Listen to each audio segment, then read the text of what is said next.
एक कथा में सुनाता हूँ। एक गुरुजी बैठे थे गुफा में, ध्यान कर रहे थे। इतने में एक शिकारी वहां से निकल रहा था। तो शिकारी ने देखा कि भैया गुफा के अंदर गुरुजी बैठे हैं, महाराज जी कोई संत बैठे हैं। था तो वो शिकारी जानवरों को खा जाता था, लेकिन उसकी माँ ने उसको बचपन में कभी बताया कि भैया कभी संत महापुरुष मिले, तिलकधारी कोई मिले, जटाधारी कोई मिले, कोई धोती बगलबंदी में मिले तो उसको प्रणाम करना और कुछ दक्षिणा जरूर देना। तो वो शिकारी उन गुरुजी के पास चला गया और गुरुजी से जाकर के बोले आप यहाँ क्या कर रहे हो? इस गुफा में बैठे हो, कब से भूखे प्यासे होंगे आप, मैं आपके लिए कुछ भोजन ले आता हूँ। बोले हाँ, कुछ बढ़िया सा कुछ सामग्री ले आओ। इतने में शिकारी ने क्या किया, एक 12 सिंगा हिरण पकड़ के ले आया और पकड़ करके लाया और गुरुजी के सामने खड़ा कर दिया। बोले गुरुजी लो इसको मार दो, आप पकाओ, भोग लगाओ, फिर हमको भी बांट देना। गुरुजी बोले अरे भले आदमी, तो हिरण पकड़ के लाया। लेकिन गुरुजी ने सोचा शिकारी है, शिकारी क्या समझे कि भाई भक्ष भक्ष नहीं खाना चाहिए। तो गुरुजी ने ऐसा विनोद में कह दिया,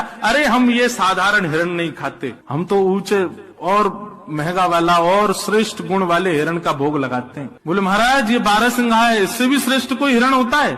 बोले हाँ। बोले जरा बताइए तो, आप जो हिरण बोलेंगे मैं वही पकड़ के लाऊंगा अब तो। बोले अरे उस हिरण को पकड़ने के लिए तो पूरा संसार भाग रहा, कोई नहीं पकड़ पाया। बोले नहीं नहीं, मुझसे बड़ा शिकारी नहीं है जंगल में कोई, आप आज्ञा करिए, वो जैसा होगा जहां होगा पकड़ के लाऊंगा मैं उसको। आप बताइए तो सही, उस गुण के सींग कैसे, उसके पैर कैसे, उसका मुख कैसा, जरा बताइए उसके बारे में, उसका रंग कैसा। संत विनोद में ही बोलने लगे, बरहा पीडम नटवर वपु कर्णयो कर्णकारम विभ्रदवासः कनक कपिसम वैजयंतीं च माला रंध्रान् वेणो अधर सुधया पूरयन् गोप वृंदै वृंदारण्यम स्वपद रमणम प्राविशद गीत कीर्ति। मोर मुकुट पहनता है?